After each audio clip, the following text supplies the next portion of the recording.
በጣም ቀላል የሆነ ፕሮሰስ ነው ማለት ነው። ያው እናንተ የሚያስፈራችሁ ፓርት ደርሳ እምቢ ቢሉኝስ ወደ 13000 ብር በመጀመሪያ ሳምንቴ ሜክ ማድረግ መቻል ከዜሮ ነው ማለት ነው ጀምሮ $100 በላይ ይሰራል። ሰላም ጋይስ እንዴት ናችሁ? ዛሬ ደግሞ ከኔ ጋር ሌላ አሪፍ የሆነ ኮንሴፕት አብረን ምን ይሆናል። በዛሬው ቪዲዮአችን ላይ ምን ያው እንዴት በመጀመሪያ ሳምንቴ $100 በላይ ሰራው የሚለው ነው ማለት ነው ምነግራችሁ። እዚህ ፕላትፎርም ላይ ስትገቡ ሁላችሁ የሆነ ነገር ፈልጋችሁ እንደምትመጡ አውቃለሁ። ቤዚክሊ ገንዘብ ቢሆንም ነገር ግን በገንዘቡ የምናደርግበት ነገር ነው የሚለያየው አብዛኞቻችን ቤት ውስጥ ማለት ነውና ያንን ገንዘብ እንዴት እንደሰራው ተነግራችኋለሁ። ቪዲዮውን እስከ መጨረሻው ድረስ ተከታተሉት። መጨረሻ ላይ ደግሞ ምነግራችሁ ቆንጆ ቦነስ ይኖራል ማለት ነው። ይሄንን ፕላትፎርም በመቀላቀልበት ጊዜ ምንም ኤክስፒሪየንስ አልነበረኝም። እንደዚህ አይነት ሶሻል ሚዲያ ላይ ላይቭ መግባት የቲክቶክ ፎሎወር የፌስቡክ ምንም አይነት ፎሎወር አልነበረኝም እውነቱን ስለግራችሁ። ይሄ ፍምስና ደግሞ አድቫንቴጅ እንዳለው ታውቃላችሁ። እንደዚህ አይነት ፕላትፎርሞች ላይ ስትመጡ ሌላ ቦታ ያላችሁን ሰዎች ወደዚህ ማምጣት ይቻል ነበር። እኔ ግን ምንም ማመጣው ሰው አልነበረኝም። ስለዚህ ከዜሮ ነው ማለት ነው የጀመርኩት። ከዜሮ ጀምሬ through process አሁን ወዳለሁበት ደረጃ ወይም ደግሞ እዛው ስቴጅ ላይ ጀማሪዎች እንዳላችሁ ገንዘባችሁን ልታገኙባቸው የምትችሏቸው ነው የተለያዩ መንገዶች ዛሬ አብረን የምናይ ይሆናል ማለት ነው።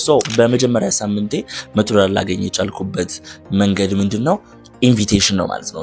ኢንቪቴሽንን ከፋፍለን እናያዋለን። ስንት አይነት ኢንቪቴሽኖች አሉና እናንተ ደግሞ እንዴት መጠቀም እንደምትችሉ ስቴፑን ደግሞ አብሬ ጋይድ ማድረጋችሁ ይሆናል ማለት ነው በዛሬ ቪዲዮአችን ላይ።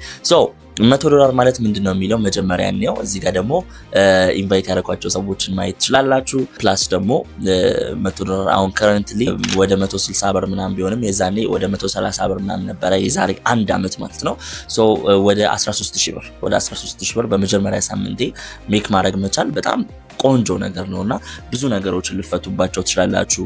ለምሳሌ ስልክ ልገዙበት ትችላላችሁ። በጣም ትልቅ ስልክ ሳይሆን አቨሬጅ ስልክ ልገዙበት ትችላላችሁ። ዋይፋይ ኦር ኢንተርኔት አንሊሚትድ መግዛት ኦር ደግሞ የዋይፋይ አመት መክፈል ምናምን እንድትችሉ ያደርጋችኋል። ይሄ ቀላል አይደለምና አሁን ግን ኮንሴፕቱ እሱ ሳይሆን እንዴት ነው ያንን ገንዘብ ማምጣት የምንችለው የሚለውን ነው የምናወራው። ስለዚህ ያንን ነገር ለማድረግ መጀመሪያ ኢንቪቴሽን ምንድነው ስንል ኢንቪቴሽን ማለት መጋበዝ ማለት ነው። አሁን ለምሳሌ እኔ የሆነ ደስ የሚል ነገር ሳረግ ሰዎችን እጋብዛለሁ። አሁን ለምሳሌ ሰው ሲያገባ ልደቱ ሲሆን በበጎ ነገር ሰዎችን ይጋብዛል አይደለ?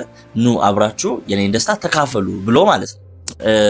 ሀዘንም ሲገጠም ሰው ኑ ይሄንን ነገር አብራችሁ ከኔ ጋር እንድታሳልፉ ብሎ ሰዎችን ይጋብዛል። መጋበዝ ማለት ያን ያህል ቀላል ነው። አሁን ይሄንን ነው የምናደርገው። ብዙ ጊዜ አይምሯችሁ ውስጥ ከባድ ያደርጋችሁ የምታስቡት ለምንድን ነው? በቃ እምቢ ቢሉኝስ እንደዚህ ተነክቷል እነሱ ላይ ይመጣል። ነገር ግን በጣም ቀላል የሆነ ፕሮሰስ ነው ማለት ነው። ይሄ በቃ ተፈጥሯዊ እንደሆነ እንድትረዱኝ ይፈልጋሉ። መጀመሪያ ይሄ አሁን የምናደርገው ነገር ምንድነው? ተፈጥሯዊ ነው። ሰው አንድ ነገር ሲያገኝ ጓደኛው ላልሆነ ሰው ያጋራል። በቃ የሆነ ነገር ደስታ ከአቅማችሁ በላይ ሲሆን ቤት እስክትገቡ አትጠብቁም። በቃ ላገኛችሁት ሰው ራሱ ልትናገሩ ትችላላችሁ። ሰውን ይጠቅማል ብላችሁ የምታስቡትን ነገር ማለት ነው። ስለዚህ እዚህ ጋር ደግሞ ይሄ የያዛችሁት ፕላትፎርም ምን የሚያደርግ ነው? በጣም ብዙ ሰዎችን ሊጠቅም የሚችል ከችግራቸው ሊያወጣ የሚችል ገንዘብ ሊያስገኛቸው የሚችል ህይወታቸውን ዋን ስቴፕ ከፍ ሊያደርግ የሚችል ትልቅ ኦፖርቹኒቲ ነው ማለት ነው። በሁለት አይነት መንገድ ነው ልታገሩ የምትችሉት። አንደኛው ለምታውቋቸው ሰዎች ማለት ጓደኛ፣ ቤተሰብ፣ እንደገና ደግሞ በአካባቢያችሁ ያሉ ሰዎች ትምህርት ቤት ውስጥ ስራ ቦታ ውስጥ ያሉ ሰዎች ናቸው ማለት ነው። ስለዚህ ከነሱ እንጀምራለን። ምን ብለን ነው የምንጀምረው? ከዚህ ፕላትፎርም ያገኛችሁትን ቤኔፊት ወይም ጥቅሞች ትነግሯቸዋላችሁ ማለት ነው። እኔ እንደዚህ ፕላትፎርም ጀምሬ ይሄን ያህል ገንዘብ አግኝቻለሁ፣ እንደዚህ እየተጠቀምኩበት ነው፣ ባገኘሁት ገንዘብ እንደዚህ ያረኩኝ ስትሏቸው ዋው እኔ መሳተፍ ፈልጋለሁ የሚል ነገር ይመጣል ማለት ነው። እነሱንም እዚህ ፕላትፎርም ላይ እንዲጠቀሙ ታረጋቸዋላችሁ። ሲጠቀሙ እነሱም እናንተም ድጋሚ ደግሞ ምን ታረጋላችሁ? ሌላ ቤኔፊት የምታገኙበት መንገድ ነው ማለት ነው። ይሄ ከምታውቁት ነው። እኔ ግን በዛ ጊዜ የማውቃቸው ሰዎች እንደዚህ አይነት ነገር ሊቀበሉኝ ፈቃደኛ አልነበሩም። ያው እናንተ የሚያስፈራችሁ ፓርት ላይ ደርሳ እምቢ ቢሉኝስ? በቃ እምቢ ከተባልኩኝ እምቢ። እኔ የምጎዳው ነገር የለም። ከኔ ያለውን ነገር ሰጥቼ ሰው እምቢ ካለ ለሰው ፍቅር ሰጣችሁት እምቢ ካለ እናንተ ምንም የምትጎዱት ነገር የለም። ለሰው ደህና ነገር ሰጣችሁት ኑ አብረን እንስራ እንቀር ስትሏቸው እምቢ ካለ መብታቸው ሬዲ ላይ ሆኑ ይችላሉ። ዝግጁ አይደሉም። ብዙ ሰው በአይምሮ ዝግጁ ስላልሆነ ነው ኦፖርቹኒቲዎችን የማይጠቀመው። ግልጽ ነው አይደለ? ይሄን እድል የማይጠቀሙ ሰዎች ዝግጁ አይደሉም ማለት ነው። በቃ ዝግጁ የሚሆኑበት ጊዜ አለ። እስከዛ ድረስ ግን ጃምፕ ማለት ያስፈልጋል። ብዙ አይነት ሰዎች አሉ። ነገሮችን የሚቀበሉ የማይቀበሉና የሚያጣጥሉ ሰዎች አሉ። ከሶስቱ አንዱ ነው የሚሆነው። የሚቀበሉትን እያያዛችሁ ትሄዳላችሁ፣ የሚያጣጥሉትን ትተዋቸዋላችሁ። ያልተቀበሉትን ሬዲ ያልሆኑትን ደግሞ ጊዜ ጠብቃችሁ ሌላ ታይም እና ሌላ ቆንጆ ሞመንት ስታገኙ እዛ ሞመንት ላይ ተጠቀሙበታላችሁ ማለት ነው። እኔ ዛኔ ግን ይሄንን ያጋራዋቸው ሰዎች አብዛኞቹ ከዚህ በፊት ብዙ ነገሮችን ሞክር ስለነበረ ይሳካል ብለው አላሰቡ አልተቀበሉኝም ነበረ ማለት ነው። ያለኝ አማራጭ ምንድን ነበረ? ከማላቃቸው ሰዎች ጋር አብሮ መስራት ነበረ ማለት ነው። እነዚህ ሰዎች የት ይገኛሉ? ትምህርት ቤት፣ መስሪያ ቤት የምትሰሩ ከሆነ ከዛ ውጪ ደግሞ ሶሻል ሚዲያ ለኔ 90% እና ከዛ በላይ ሰዎችን ያገኘሁበት ሶሻል ሚዲያ ውስጥ ነበር ማለት ነው። ሶሻል ሚዲያ ላይ ምንድነው ማድረገው? ቴሌግራም ግሩፖች የሚባሉ አሉ። ቴሌግራም ግሩፖች ላይ ገባና ሰዎችን ፐርሰናሊ ኮንታክት አደርጋቸዋለሁ። እንደዚህ ፕላትፎርም አግኝቼ ይሄን ያህል ገንዘብ እያገኘሁኝ ነው እላቸዋለሁ። ወይም ደግሞ እከሌ እያገኘ ነው የመጀመሪያ ሳምንቴ እንደመሆኑ እንትና አፕላይነሪ እያገኘ ነው ብዬ ስክሪንሾት አብሬ ልክላቸዋለሁ።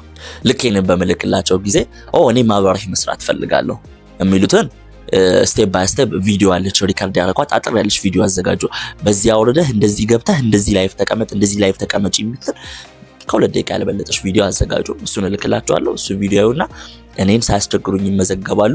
ከዛ በኋላ የምናደርጋቸው የመጨረሻ ስቴፖችን እነግራቸዋለሁ። ነገር ግን ከቴሌግራም ግሩፕ ላይ ሰዎችን መጋበዝ ትችላላችሁ ማለት ነው።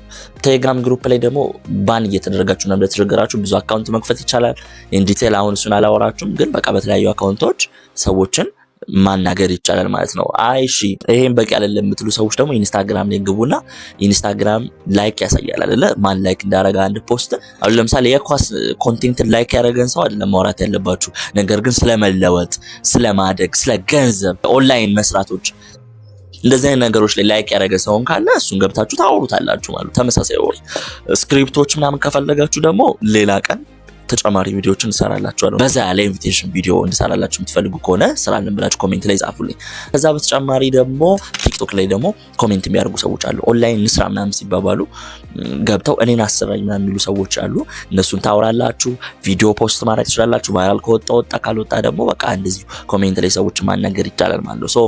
እሺ የሚላችሁ ሰው እንዲጨምር ከፈለጋችሁ በጣም ስኪላችሁ ሊያድግ ይገባል። ሰውን የምታወሩበት መንገድ እንዴት ነው? ዝም ብላችሁ ና አብረን እንስራ ነው የምትሉት ወይስ ደግሞ እሱ ከሚፈልገው ነገር አንጻር ነው የምትነግሩት የሚለው ማወቅ፣ ስኪሎችን መማር፣ መጽሐፎችን ማንበብ፣ ሴልስ ስኪላችሁ ማሳደግ ትችላላችሁ ማለት ነው። ካልሆነም የተፈጥሯዊ ነገር ስለሆነ ቀላሉ ሰዎች ስንት ለመጀናጅን ብለን ኦር የሆነ ነገር ለማግኘት ብለን ከሰው ብዙ ነገር እናደርጋለን። ይሄ ግን ሰዎችን እየረዳን እንዳለ ማወቅ መቻል አለባችሁ ማለት ነው። በእንደዚህ አይነት መንገዶች የማታውቋቸውን ሰዎች ኮሚኒኬት ማድረግ ትችላላችሁ። እነዚህ ሁለት መንገዶች ናቸው። እንደዚህ አድርጌ በመጀመሪያ ሳምንቴ በጣም ብዙ ሰው ነበር በየቀኑ ማውራው 200-300 ሰው። ከነሱ ውስጥ ደግሞ በቃ የተወሰነ ሰው ይመዘገብልኛል። ከተመዘገቡት ሰዎች ደግሞ የተወሰነ ሰው ይሰራልኛል።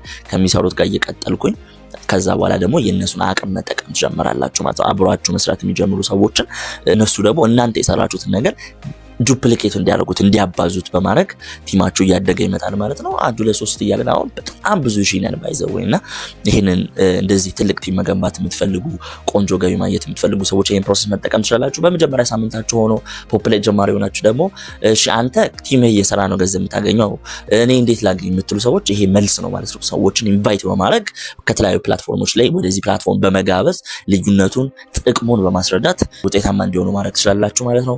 በቅርቡ ደግሞ አንድ ዌብሳይት እምለቅላችሁናል። እዛ ዌብሳይት ላይ ስለኔ ሙሉ ኢንፎርሜሽን ይደርሳችኋል ማለት ነው። እንዴት ሰዎች መመዝገብ እንደሚችሉ ምናምን ስቴፕ ባይ ስቴፕ የሚያሳይ ቪዲዮ ምናምን ማየት የሚደክመው ሰው ከሆነ በዛ እንትን ማድረግ ይችላል። እዚህ ቪዲዮ አይታችሁ ደግሞ ተጨማሪ ደግሞ እኔ ጀማሪ ነኝ ሞር ኢንፎርሜሽን ፈልጋለሁ የምትሉ እዚህ ጋር ያለውን ቪዲዮ ለጀማሪዎች ማየት ትችላላችሁ። የዛሬው ቪዲዮ ይሄንን ይመስል ነበር። ቆንጆ ነገር እናገኛችሁበት አምናለሁ።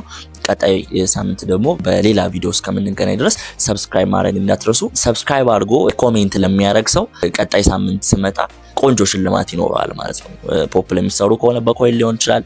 አይ እዛ ላይ አልሰራም እንደው ዝም ብዬ አይቼ ነው የምትሉም ሰዎች ደግሞ ከሆነ የፓኬጅ ሽልማት ይኖረዋል ማለት ነው። እሱን መሳተፍ ትችላላችሁ ማለት ነው። እስከ ቀጣይ ሳምንት ባይ